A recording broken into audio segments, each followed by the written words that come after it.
والعاقبة للمتقين والصلاة والسلام على سيدنا محمد وآله وصحبه أجمعين أما بعد. கண்ணியத்துக்குரிய எல்லாம் உள்ள அல்லாஹ்வின் நல்லடியார்களே, நாம் இஸ்லாத்தில் தடுக்கப்பட்ட பெருமையை பற்றி நேற்று பார்த்தோம். பெருமையின் காரணமாக ஷைத்தான் நன்மைகளை இழந்து அவன் நரகத்திலே செல்கிறான் என்பதை பற்றிய சில விஷயங்களை பார்த்தோம். அதே போன்று நாளை மறுமையிலே ஒரு 3 மனிதர்களை அல்லாஹ் ரப்பல் ஆலமீன் கொண்டு வருவான். அந்த 3 மனிதர்களும் எப்படிப்பட்டவர் என்று சொன்னால், நன்மை செய்து நரகத்திற்கு போனவர். நல்ல கவனிக்கும்.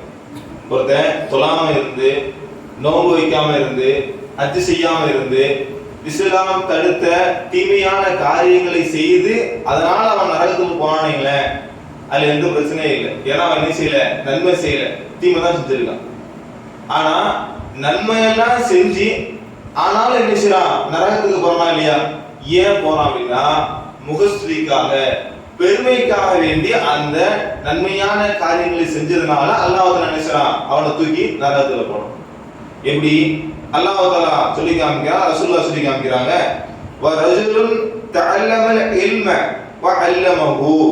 அதாவது இந்த மார்க்க கல்வியை கற்று பிறருக்கும் கற்றுக் கொடுத்த, வகரல் குர்ஆன, இந்த குர்ஆனை தானும் கற்று பிறருக்கு கற்றுக் கொடுத்த ஒரு மனிதரை நாளைக்கு மறுமையில் அனுசுவான், கூப்பிடுவான். கூப்பிட்டு நிஅமஹு, அல்லாஹ் தஆலா அவனுக்கு அந்த அருளுடைய அந்த கல்வியை கொடுத்தானா இல்லையா, அதை அவனுக்கு எடுத்து காமிப்பான். அப்போ ஃபஅரஃபஹா, அதை நிசுவர் அவர் ஏற்றுக்கொள்வார். ஆமா, நீ எனக்கு செஞ்ச இந்த அருளுடைய கொடுத்தது. அதுக்கப்புறம் அல்லாஹ் தஆலா கேட்கிறான், கால ஃபமா அமில்த ஃபீஹா, இந்த கல்வியை வச்சு என்னப்பா செஞ்ச அப்படின்னு நினைச்சுவான். அல்லாஹ் தஆலா அதை கேட்பான். அதுக்கு அவர் சொல்லுவாரு, கால, அந்த மனிதர் கூறுவார், தஅல்லம்துல் இல்ம வஅல்லம்துஹு, நான் என்ன செஞ்சேன், அந்த கல்வியை நான் கற்றுக்கொண்டேன், கற்றுக்கிட்டு மற்ற மக்களுக்கு என்ன செஞ்சேன், எடுத்து சொன்னேன்.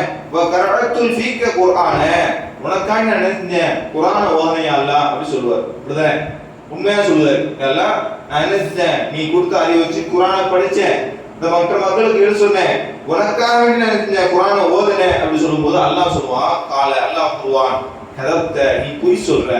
என்ன வார்த்தை சொல்ல பாருங்க, அவன் செஞ்சதெல்லாம் உண்மைதான்.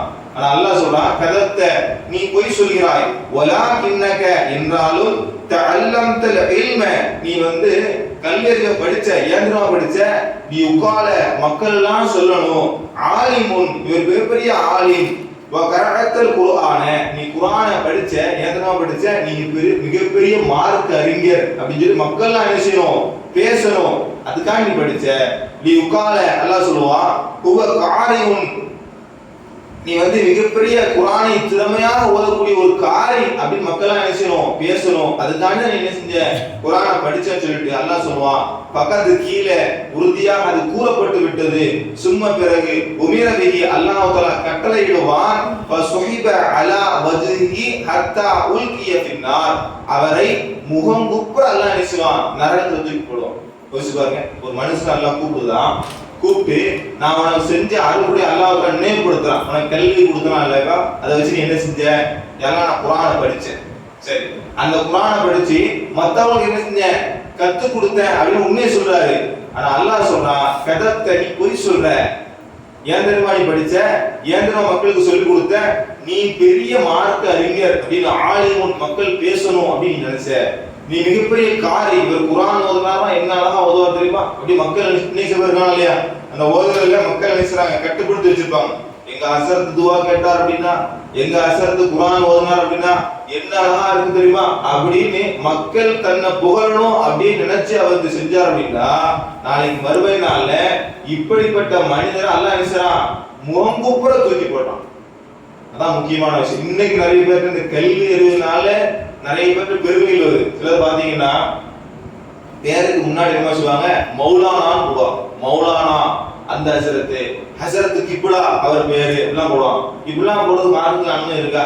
மௌலானாங்கிறது யாரு, அல்லாஹ்க்கு மட்டும் தான் யூஸ் பண்ணணும். நம்ம சூரத்துல் பக்ரா வருமா இல்லையா, அந்த மௌலானா, நீதான் எங்களுடைய எஜமானன். இப்ப மௌலானாங்கிற வார்த்தைக்கு அர்த்தம் என்னது, எங்கள் எஜமான் அர்த்தம். இப்ப இவரை நம்மளோட எஜமானமே. இப்ப எப்படி அபூபக்கர் சித்திக், அதுக்கு முன்னாடி மௌலானா அபூபக்கர் சித்திக் போட முடியுமா? இப்ப இது எவ்வளவு பெரிய வார்த்தை. மக்கள் நினைச்சாங்க, ஹசரத் சொல்லி நினைச்சாங்கன்னா அவர் மேல உள்ள ஒரு வற்றுனால இந்த மாதிரி வார்த்தை சொல்லி கூப்பிடுறாங்க. அது மட்டும் இல்லாம சில மக்கள் என்ன செய்றாங்க, நான் செஞ்ச அமல ஹஜ்ஜுக்கு போவார். ஹஜ்ஜுக்கு போயிட்டு வந்தாலே என்ன செய்யணும்னா இந்த டிகிரி கொடுப்பாங்க இல்லையா காலேஜ்ல, அதே மாதிரி ஹாஜி இப்ராஹிம் ஏன்னா அவர் நினைச்சிருக்காராம் ஹஜ்ஜுக்கு போயிட்டு வந்திருக்காராம். அதே 2 வாட்டி போயிட்டாருங்க அல் ஹாஜ் 2 தடவை போயிட்டு வந்திருக்காரு. என்ன செய்யறாங்க முன்னாடியே காமிச்சிருந்தா. ஏன் நபிகள் நாயகம் ஸல்லல்லாஹு அலைஹி வஸல்லம் ஹஜ் செய்யலையா, சஹாபாக்கள்லாம் ஹஜ் செய்யலையா? எங்கேயாவது நீங்க ஹதீஸ் எடுத்து பாருங்க, ஹாஜி நபிகள் நாயகம் ஸல்லல்லாஹு அலைஹி வஸல்லம், அல் ஹாஜி நபிகள் நாயகம் ஸல்லல்லாஹு அலைஹி வஸல்லம், ஹாஜி அபூபக்கர் சித்திக் ரலியல்லாஹு அன்ஹு, அல் ஹாஜி உமர் பின் கத்தாப் ரலியல்லாஹு அன்ஹு இருக்கா? எங்கேயுமே கிடையாது. அவங்க பேர் இருக்கு, அந்த பேருக்கு பின்னாடி நாம அவங்களுக்கான துஆ செய்வோம். ரலியல்லாஹு அன்ஹு மர்லு அன்ஹும், அல்லாஹ் அவர்களை பொருந்திக் கொள்வானாக அப்படின்னு சொல்லுவோம், துஆ செய்வோம். அது மட்டும் இல்லாம இந்த குர்ஆன் இருக்கா இல்லையா, இந்த குர்ஆனை படிக்கிறதுக்கு எவ்வளவு பெரிய பாக்கியம் தெரியுமா? நாளைக்கு மறுமை நாள்ல யாருமே நம்ம உதவி செய்ய மாட்டாங்க. நம்ம அக்கா பக்கத்துல நிற்பாங்க, அம்மா பக்கத்துல நிற்பாங்க, நண்பர்கள் பக்கத்துல நிற்பாங்க, நம்முடைய மனைவி நிற்பாங்க, எல்லாரும் நிற்பாங்க. யாரும் யாரையும் நிச்சய முடியாது, விசாரித்துக் கொள்ள முடியாது, யாரும் யாருக்கும் சிபாரிசு வழங்க முடியாது. ஆனா அல்லாஹ்வுடைய தூதர் சொல்றாங்க, இக்ராவுல் குர்ஆனை, நீங்கள் குர்ஆனை ஓதி வாருங்கள், ஃபஇன்னஹு அந்த குர்ஆன் ஆகிறது யஅதி யௌமல் கியாமா மறுமை நாள்ல வரும், ஷஃபீஅன் லி அஸ்ஹாபிஹி யார் அதை ஓதினாரோ அவருக்கு பரிந்துரை செய்வதற்கான விஷயம் மறுமை நாள்ல நிச்சயமா இந்த குர்ஆன் வரும். எப்படி நம்ம வீட்டுல உட்கார்ந்து குர்ஆனை ஓதுனாலோ என்ன வருமா, நாளைக்கு மறுமை நாள்ல இந்த குர்ஆன் நமக்கான விஷயம் பரிந்துரை செய்ய வரும் அப்படின்னு குர்ஆனுடைய சிறப்பு. அடுத்து பாருங்க, உங்களில் சிறந்தவர் ரசூலுல்லாஹ் சொல்றாங்க, கைருக்கும் உங்களை சிறந்தவர் யார் தெரியுமா? யார் நல்லா படிச்சிருக்கானோ, யார் பதவியில இருக்கானோ, யார் பொருளாதாரம் நிறைய வச்சிருக்கானோ, யார் பார்க்க அழகா இருக்கானோ, இவனும் சொல்ல ரசூலுல்லாஹ் சொல்றாங்க, கைருக்கும் உங்களில் சிறந்தவர் மன் தஅல்லமல் குர்ஆன குர்ஆனை தானும் கற்று வஅல்லமஹு யார் பிறர் கற்றுக் கொடுத்தாரோ அவர்தான் சிறந்தவர். சிறந்தவர் சொல்றான்.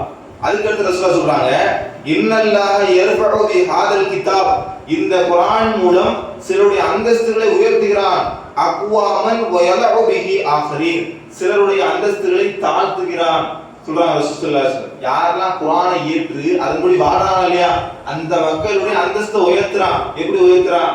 நம்ம எடுத்துடுங்க, இன்னைக்கு நாம எப்படி இருக்கோம், முஸ்லிம்கள் பாய் சொல்லி குடும்பமா இல்லையா? இதுக்கு முன்னாடி ஒரு 10 தலைமுறைக்கு பின்னாடி போய் பாருங்க, நம்முடைய முன்னோர்கள் கூப்சாமி ராமசாமியா இருந்திருப்பாங்க, எப்படி வாழ்ந்திருப்பாங்க அந்த உலகத்துல பாருங்க. எந்த அளவுக்கு அடிமை இருந்துச்சு, செருப்பு போடக்கூடாது, துண்டு போடக்கூடாது, சட்டை போடக்கூடாது, நீ அதை படிக்க கூடாது, இந்த வியாபாரம் பண்ணக்கூடாது, நீ எல்லாம் இந்த வியாபாரம் கொசவனா செய்யணும், துணி துவைக்கணும் துணி தான் துவைக்கணும் அப்படின்னு சொல்லி அடிமைப்படுத்தினா இல்லையா? இப்படிதான் மக்கள் இருந்தாங்க. ஆனா அவர்கள் இஸ்லாத்தை ஏற்றுக்கொண்ட காரணத்தினால இன்னைக்கு நாம நினைச்சிரோம் கண்ணியமா வாழ்ந்துட்டு இருக்கோம். யாரெல்லாம் அந்த இஸ்லாத்தை ஏற்காம இருக்காங்களோ அவங்க இன்னும் நினைச்சாங்க தாழ்ந்து வாழ்ந்துட்டு இருக்காங்க. அப்ப அல்லாஹ் ரப்பல் ஆலமீன் இந்த குர்ஆன் மூலம் நினைச்சான் உங்களுடைய அந்தஸ்துகளை உயர்த்துகிறான். அது மட்டும் இல்லாம நம்ம இறந்துட்டோம் எல்லாமே முடிஞ்சு போயிடும், திரும்ப வந்து நினைச்ச முடியாது, எந்த ஒரு நன்மையான விஷயம் செய்ய முடியாது. ஆனா நபிகள் நாயகம் ஸல்லல்லாஹு அலைஹி வஸல்லம் சொல்றாங்க, 3 விஷயங்கள் ஒருத்தர் இறந்ததுக்கு அப்புறமும் அவருடைய அக்கௌண்ட்ல நன்மை வந்து விழுந்துட்டே இருக்கும். என்னது? ரசூலுல்லாஹ் சொல்றாங்க, இல்மின் யுன்தஃபஉ பிஹி பயன் பெறக்கூடிய கல்வி. நான் என்ன நீங்க ஒரு 2 பேருக்கு குர்ஆன் ஓத சொல்லி விடுங்க, மௌத்தாயிட அவர் குர்ஆன் ஓதுறா இல்லையா, அந்த குர்ஆன் ஓதக்கூடிய நன்மை அவருக்கு கிடைக்கும், எனக்கு வந்து விழுந்துட்டே இருக்கும். அவர் 2 பேர் சொல்லிப்பாரா இல்லையா, அந்த நன்மை விஷயம் எனக்கு வந்துட்டே இருக்கும். அவருக்கு அவர் ஓதுறா இல்லையா, அந்த நன்மை விஷயம் சங்கிலி தொடரான விஷயம் கிடைச்சிட்டே இருக்கு. இப்படி மிகப்பெரிய பாக்கியம் பெற்றுதான் இந்த மார்க்க கல்வி. ஆனா இந்த மார்க்க கல்வியை படிச்சும் நாளைக்கு ஒருத்தர் பேர் நரகத்துல போய் விடுதாரா என்ன அர்த்தம்? பெருமை. மக்களை மிகப்பெரிய ஆளுன்னு நினைக்கணும், மிகப்பெரிய காரியம் நினைக்கணும் அப்படின்னு நினைச்சு அவர் பெருமைக்காக வேண்டி பேசினாலோ, பெருமைக்காக வேண்டி குர்ஆனை ஓதினாலோ, பெருமைக்காக வேண்டி மக்கள்கிட்ட மார்க்கத்தை எடுத்து சொன்னாலோ அதுக்கு அல்லாஹ் சொல்லக்கூடிய பதில் என்னது? அந்த உலகத்திலே எல்லாத்தையும் உனக்கு கொடுத்தாச்சுப்பா, நீ மிகப்பெரிய ஆளுன்னு சொல்லியாச்சு, நீ மிகப்பெரிய காரியம் சொல்லியாச்சு, அதனால உனக்கு இங்க எதையுமே கிடையாது அப்படின்னு சொல்லோடு மட்டுமே அல்லாஹ் விடல. அதான் முக்கியமான விஷயம். சரி விட்டுருக்கலாம்ல, சரி நன்மைலாம் உனக்கு கிடையாது, போ சொர்க்கத்துக்காக போ, விட்டுருக்கலாம் இல்லையா? அல்லாஹ் என்ன பண்றான்? நன்மையும் கிடையாது, இவனை தூக்கி வீசுங்க, நரகத்துல தூக்கி வீசுங்க, முகமுப்ப நினைச்சீங்க நரகத்தை தூக்கி வீசுங்க. நீ படிக்குமா இல்லையா? சில பேர் ஸ்கூல் பக்கம் ஒழுங்கா படிக்காம புக்கை தூக்காம பெரியாக்கான பிரச்சனை இல்லை, அவன் காரணம் தான், நம்ம தான் படிக்கவே இல்லையே கவலைப்பட மாட்டான். அதே ஒருத்தர் உட்காந்து படிச்சு ஃபெயில் ஆயிட்டான்னு அவனுக்கு எப்படி இருக்கும்? சரி கஷ்டப்பட்டு படிச்சேன் ஃபெயில் ஆயிட்டேன், கஷ்டப்பட்டு படிச்சேன் வருத்தப்படாதான் இல்லையா? அப்ப இருந்தாலும் அப்படிதான் நன்மை ஃபுல்லா செஞ்சாரு, ஆனா யாருக்காக செஞ்சாரு? மற்ற மக்களுக்காக செஞ்சாரு. அதனால அல்லாஹ் என்ன பண்ணிட்டான்? நரகத்துக்கு வீசிட்டான். அதனால நம்முடைய வாழ்க்கையில எந்த ஒரு நன்மையான விஷயம் செஞ்சாலும் சரிதான், பெருமை இல்லாம யா அல்லாஹ் உனக்காண்டி தான் செய்றேன், என்னுடைய நன்மையை ஏற்றுக்கொள் யா அல்லாஹ் அப்படிங்கிற இஹ்லாஸோடு செய்யக்கூடிய ஒரு தன்மை அல்லாஹ் ரப்பல் ஆலமீன் நமக்கும் நம்முடைய குடும்பத்தாருக்கும் தருவானாக. வாஸ்தவானா அல்ஹம்துலில்லாஹி ரப்பில் ஆலமீன்.